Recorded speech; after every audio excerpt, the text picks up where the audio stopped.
Bermula ini itu suatu bab di dalam menjelaskan janaiz, jenazah. Yustahabbu, disunnahkan zikrul mauti, mengingat-ingat kematian, biqalbihi, dengan hatinya, wal iksaru, dan memperbanyak mengingat, minhu, daripada kematian. Alhamdulillah. Ya, dikondisikan Pak Bin Said juga. Alhamdulillah. Terima kasih Bang. Ngopi dulu ya. Kita boleh ngopi ya. Iya. Mau dulu banyak. Kalau terawih jam bercanda apa? Disunahkan mengingat kematian dengan hati maupun dengan lisan. Meskipun di sini hanya disebutkan dengan hati saja, tentu dengan lisan pun perlu.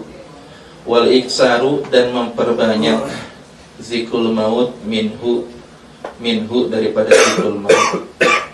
Wal isti'dadu, dan mempersiapkan lahu terhadap kematian, bit taubati, dengan memperbanyak taubat. Karena kita tidak tahu kapan kematian akan datang, maka persiapan taubat ini hendaklah dilakukan setiap hari, setiap saat. Kalau hari hitungannya, maka jangan kurang istighfarnya dari 100 kali sehari, plus dengan taubatnya. Wal maridu aula, dan bagi orang yang sakit itu aula, lebih utama untuk memperbanyak ingat kematian. Kenapa? Karena sakit itu adalah muqaddimatul maut. Karena sakit itu adalah muqaddimah kematian. Biasanya, lazimnya orang yang sakit kalau nggak sembuh mah terus meninggal. Kan gitu ya. Kalau nggak sembuh. Biar nggak sakit lagi. Tapi yang biasanya ada yang nggak pakai muqaddimah kan, langsung intinya. Ada yang nggak pakai muqaddimah, langsung intinya. Nah, sakit ini adalah muqaddimatul maut, maka seyogianya mereka yang sakit ini lebih banyak untuk mengingat-ingat kematian dengan hatinya, dengan lisannya, dan memperbanyak taubat kepada Allah Subhanahu wa taala. Wa yusannu iyadatul maridi, wa yusannu iyadatul maridil muslimi, dan disunahkan menjenguk orang sakit yang beragama Islam, hatal armadi, sehingga yang sakitnya itu armad, sakit mata, belekan. Lazimnya orang sakit mata kan menular. Hatta yang sakitnya itu adalah sakit mata, sakit yang ada kemungkinan bisa menularkan kepada orang yang sehat, tetap saja disunahkan untuk menjenguk orang yang sakit. Hatta yang sakit itu sakit sakit mata, termasuk sakit gigi. Corona. Nggak bisa jenguk corona. Nggak bisa. Sakit gigi ini termasuk sakit yang cukup sangat merepotkan ya. Tetapi jarang yang jengukin. Iya kan? Padahal kurang sakit bagaimana? Sampai hampir saja disebandingkan dengan sakit hati kan? Sakit gigi itu berarti kan luar biasa sakitnya. Tapi aneh, orang sakit gigi itu jarang yang jengukin. Masih bisa lari. Wala adui, atau yang sakitnya itu adalah musuh. Wah, ini malah lebih dianjurkan. Diharapkan kalau yang sakit musuh kita jenguk, maka permusuhannya akan berubah menjadi persahabatan. Sebagaimana kisah masyhur tetangga Rasul yang kerjaannya sering melempar beliau dengan kotoran onta, namun ketika dia sakit dijenguk oleh Nabi, justru menjadi orang yang rela masuk Islam tanpa diminta sedikit pun. Nah, ini berarti kadang kita malah pilih sih ya. Syukurin. Kalau yang sakit temen kita datengin ya. Tapi kalau musuh kita doain kan. Doain. Biar nggak sakit lagi. Justru ajaran agama kita mah tidak pandang bulu, jangankan teman, lawan sakit jenguk gitu. Dengan harapan mudah-mudahan bisa melembutkan hatinya. Wal jari, nah apalagi ini mah yang sakitnya tetangga. wal jari, dan tetangga.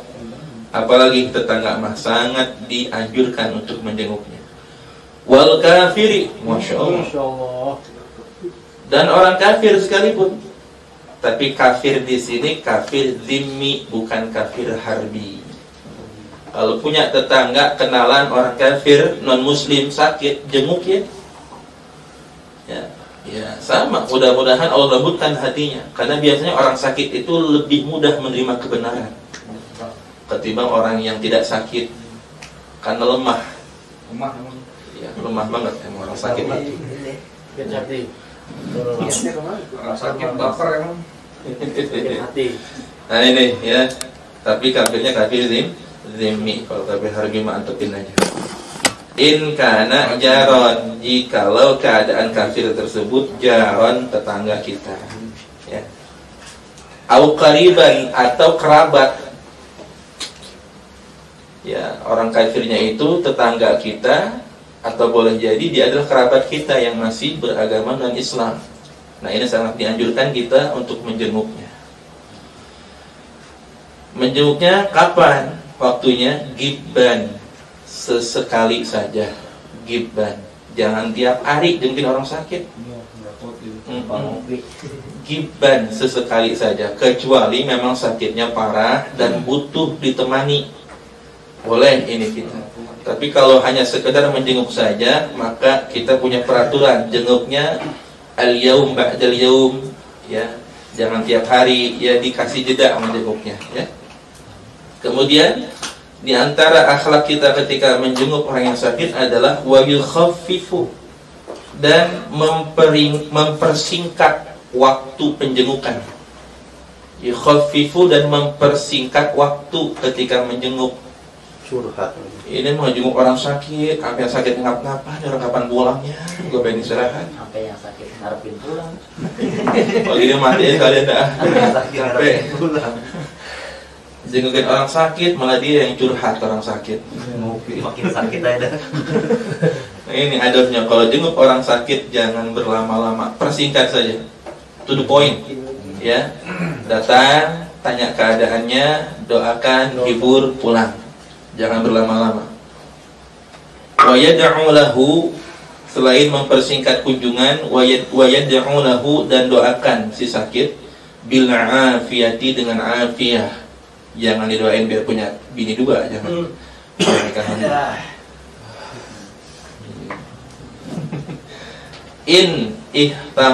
Ini tamalat hayatuhu, didoakan dengan afiyah. Ini tamalat hayatuhu, jikalau ada harapan kehidupannya. Ini tamalat hayatuhu, jikalau ada harapan kehidupannya, maksudnya ada harapan sembuh, maka doakanlah dengan afiyah.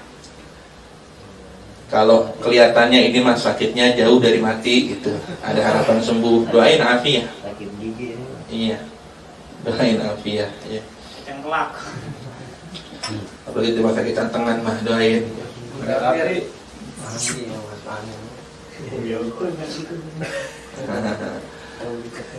Doa yang paling masyhur yang berdasarkan riwayat sahih, as'alullahal azim rabba arsyil azim ayyashfiyaka. As'alullahal azim rabbal arsyil azim ayyashfiyaka 7 marratin, 7 kali.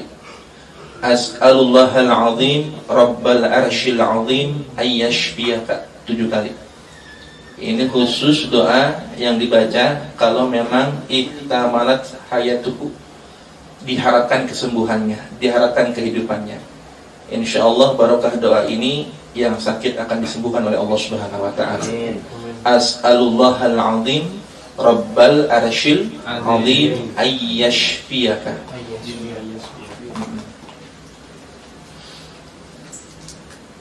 Kemudian wa illa, maka jikalau tidak diharapkan kesembuhannya, kecil kemungkinan untuk sembuh, fayuraggibuhu, maka hendaklah menganjurkan orang yang sakit tersebut fi taubatin wa wasiyatin, untuk memperbanyak taubat dan memberi wasiat, segera memberi wasiat. Ya.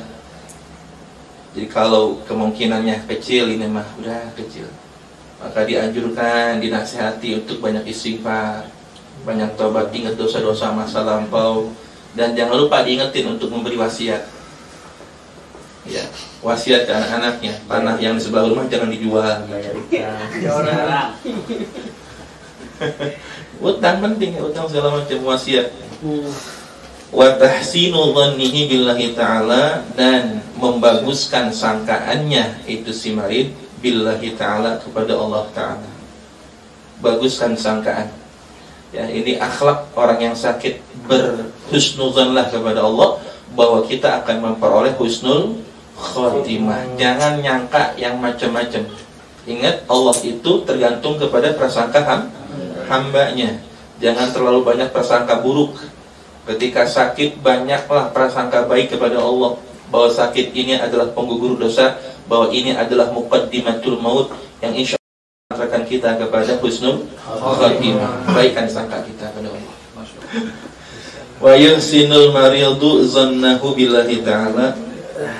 Oh iya, yang tadi itu yang baik sangkanya, yang ngejenguknya. Kalau ini wa yuhsinul maridu, dan membaguskan sangkaan. Ya, wa yuhsinul maridu, dan membaguskan orang yang sakit, zannahu, akan sangkaannya, billahi ta'ala, kepada Allah Ta'ala. Baik yang ngejenguk maupun yang sakit sama-sama husnuzan kepada Allah Subhanahu wa Ta'ala. Wa yukrahu lahu asyaqwa, dan dimakruhkan bagi si marid, bagi yang sakit, asyaqwa, mengeluh.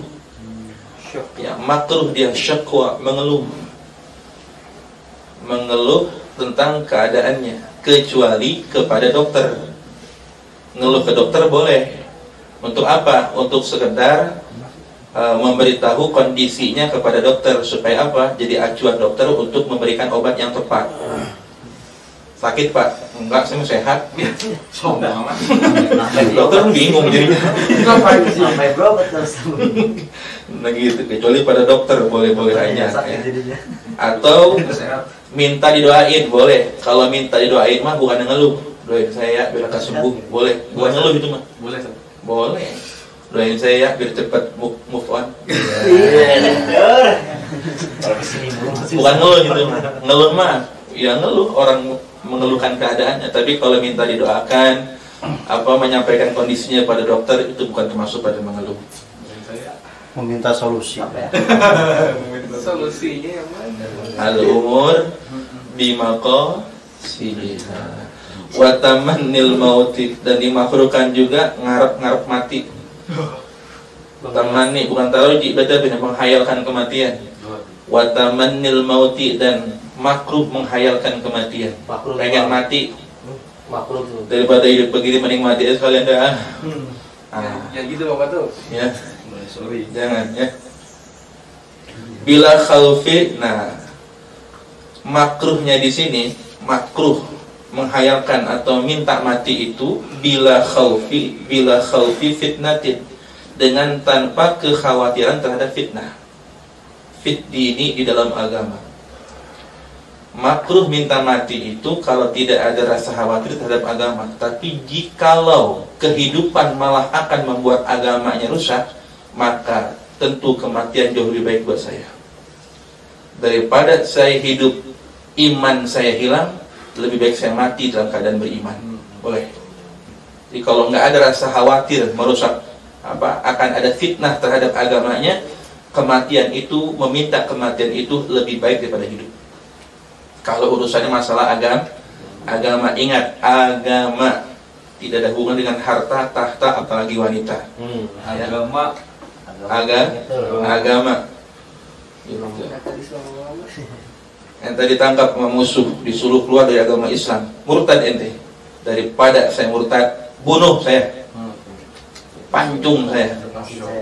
Itu kematian yang begini, justru mengharap kematian yang seperti ini hak, gitu maksudnya. Ya. Makruh di sini nggak ada angin, nggak ada hujan, minta mati gitu. Ujuk, nggak boleh.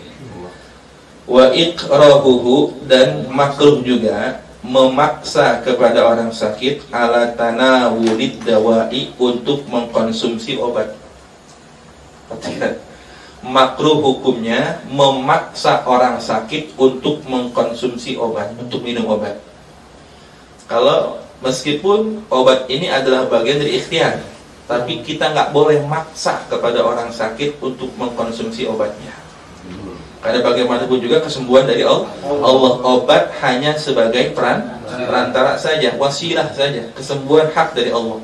Mungkin orang ini lebih yakin, ya, keyakinannya hanya kepada Allah, ya, sehingga kita tidak boleh memaksa seseorang untuk minum obat. Minum nih, bakal sembuh dari kayak ini mah. Sudah terbukti ini. Minum 3 kali sehari. Gak pakai air. Cepet ente. Lewat. Makruh ternyata hukumnya ya, jangan maksa-maksa. Di sini maksa, kalau nganjurin boleh berarti. Ya nggak boleh kan maksa. Ya, minum obatnya ya. Nggak mau minumnya mak ya. Nggak mau minum obat. Minum mak. Wah. Maksa tentu. Kalau kagak aing minum nih. Iya, nggak boleh ya. Enggak, kadang luapan kita sebagai anak orang tua kan pengen orang tua kita sehat gitu ya. Kadang kita kebawa emosi juga gitu ya.